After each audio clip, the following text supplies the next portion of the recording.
সেই লোকটা ইন্ডিয়ার চেয়ারম্যান মাথা নাইড়া করে নাকি ইন্ডিয়াতে পালায় গেছে। এরকম করে তদন্ত করে যদি ধরা হয়, বাংলাদেশে বহু চোর লুকিয়ে আছে, ধরে বলেন কথা ঠিক না ব্যাঠিক? তাদের নামের তালিকা হয় না, তালিকা হয় কার নামে? এই বাংলাদেশের বক্তাদের তালিকা হয়েছিল, কোন বক্তা কত টাকা নেয়, 100 জন বক্তার তালিকা। এর ভিতরে আজকের প্রধান বক্তা মাওলানা বজরুল রশিদ সাহেবের তালিকাও আছে নামে। এখানে যত মানুষ আছে স্টেজে, তারা সবাই কিন্তু মাওলানা বজরুল রশিদ সাহেবের সাথে ভালো সম্পর্ক রেখেছে।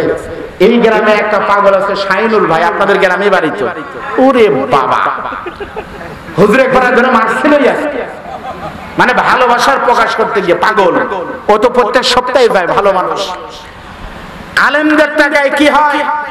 মাওলানা গোলাম রব্বানী যুক্তিবাদী, আপনাদের পরিচিত, আমাদেরই ছোট ভাই, বগুড়া শহরের সদরের মতো জায়গা, কোটি টাকার উপরে জায়গা খরচ করে মাদ্রাসা করেছে। মাওলানা বজরুল রশিদ সাহেব তারা 250 শতক 300 শতক জায়গার উপরে বাড়ি, মসজিদ, মাদ্রাসা, এতিমখানা লিল্লাবনিং করেছে। এক কথায় হলো আলেমদের টাকায় মসজিদ, মাদ্রাসা, এতিমখানা হয়। আর জালেম আর ইসলাম বিরোধীদের টাকা রাঙ্গামাটি থেকে নয়, বাংলাদেশ থেকে গিয়ে মালয়েশিয়ার বেগমপাড়ায় বাড়ি হয়, সুইস ব্যাংকে অ্যাকাউন্ট হয়। এরকম তদন্ত যদি বাংলাদেশ করা হয়, হাজার হাজার মতিউর লুকিয়ে আছে, ধরে বলেন কথা ঠিক না ব্যাঠে? তাদের কাছে যেতেই দেয় না কারা? এই যে মিডিয়ার ওই যে রাসেল ভাই সাহেব, ওই যে পরিমণি, মানে যখনই কিছু হবে তখন একটা করে তিনি সাজির করবে, এই মূল নিয়ে ঝুলো, ওই দিকে কাজ হয়ে গেল। আপনাদের বাড়ির কাছে হিলি কত দূর ভাই? হিলি বর্ডার দিয়ে একদিন রাত 9টার সময় একটা লোক ধরা পড়ছে, বাংলাদেশি চোরাচাল কারবারি। বিজিবির ভাইরা ধরে দেখে, হ্যাঁ একটা লোক আসতেছে, তাকে সাসপেন্ড করে গ্রেফতার করে বিজিবি ক্যাম্পে আমাদের বিডিআর ভাইরা নিয়ে গেল।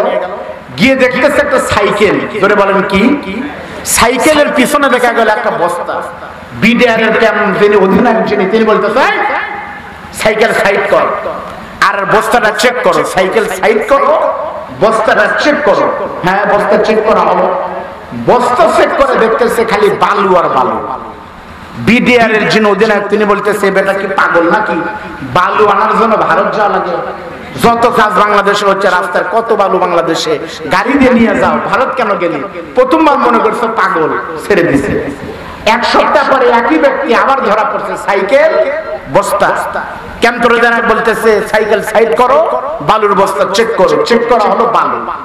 এবার সন্দেহ হলো যে পাগল হলো, ভারতে বালু আনতে যাবে না। ধরে তখন পিটন দেওয়া শুরু করেছে, 3-4টা নাম মারতে বলতেছে, স্যার মারেন না। আমি বলবো, স্যার কি, কেন তুই আনিস না? স্যার আসলে তো বালুর বস্তা আনতে যাই না স্যার, আমি মূলত গেছিলাম স্যার এখানে, আমি মূলত সাইকেল পাচার করি। কি পাচার করো? জোরে বলে। ইন্ডিয়া থেকে আমি 7,000, বাংলাদেশে বিক্রি করি 15,000। প্রতি চ্যানেলে 8,000 করে লাভ হয়। আর যখন আমি ধরা পড়ছি এ পর্যন্ত 13 বার, যে বোর্ডারকেই ধরা পড়ি তারা বলে সাইকেল সাইড করো, ব্যাগ চেক করো। তা আমার যেটা চেক করার সেটা আসলে সাইড করে। মূলত সাইকেলের ভিতরে কেরামত ঢুকে আছে। আপনারা যা দেখা দরকার তা দেখেন না। বালুর বস্তায় একটাই, 13 বার খালি গেছে, আর আসতে মাল একটাই। মূলত সাইকেল পরিবর্তন হয়। পরিমণির বাড়িতে পুলিশ আর গোয়েন্দা ডিবি পাঠায় লাভ নাই, কারণ তারা টাকা পাইলেই তার সাথে রাত যাপন করে। পরিমণি ধরে লাভ নাই। কারা বাংলাদেশে পরিমণিদের নিয়ে কক্সবাজার 5 স্টার হোটেলে গিয়ে ফুর্তি করে? কারা এদেরকে নিয়ে গিয়ে দুবাই মার্কেট করে? সাইকেলের খবর না দেখেন? বাংলাদেশে যারা বড় বড় কথা বলে তাদের অনেকেই দুদকের নেতার মতো নাইরা করে বাংলাদেশ থেকে যেতে হবে, বলে বলেন কথা ঠিক না? কিন্তু সাইকেলকে চেক করতেছে না, খালি বস্তা চেক করতেছে।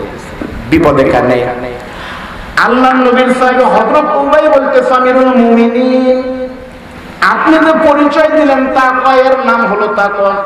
তাকওয়ার সন্তান সম্পদ কেমন হয় দেখেন।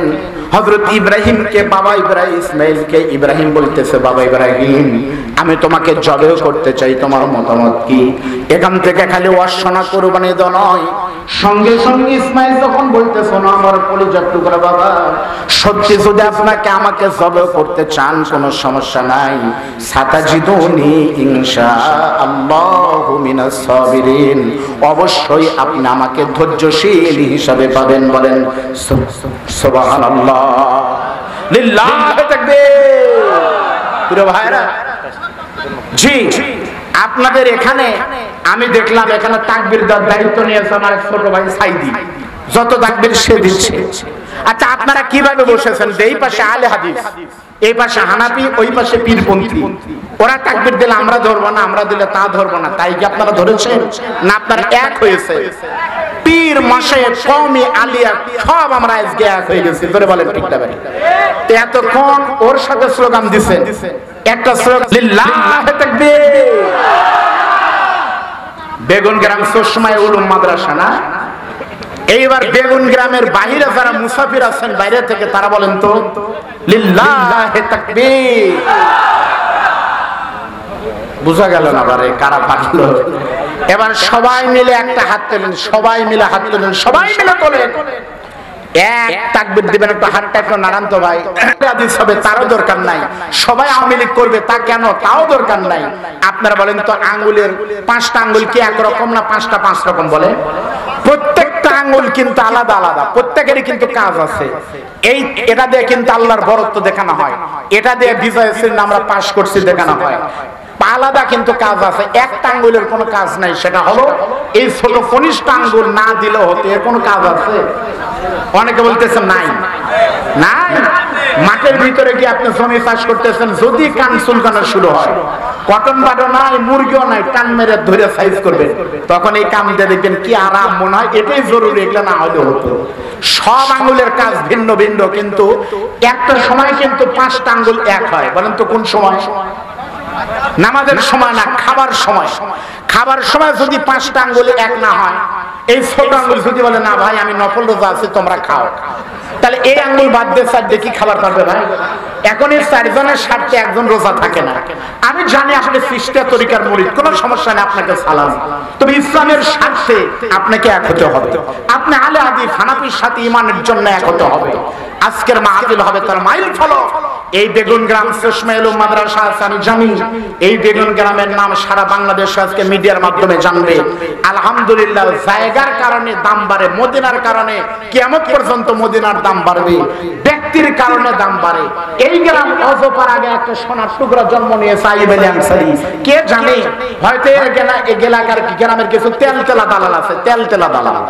এই তেলতেলা দালাল আগামীকাল বলবে বেগুন গ্রাম, এই গ্রামের নাম শুনলে বক্তারা ফিরে আসে, এই কথা বলবে।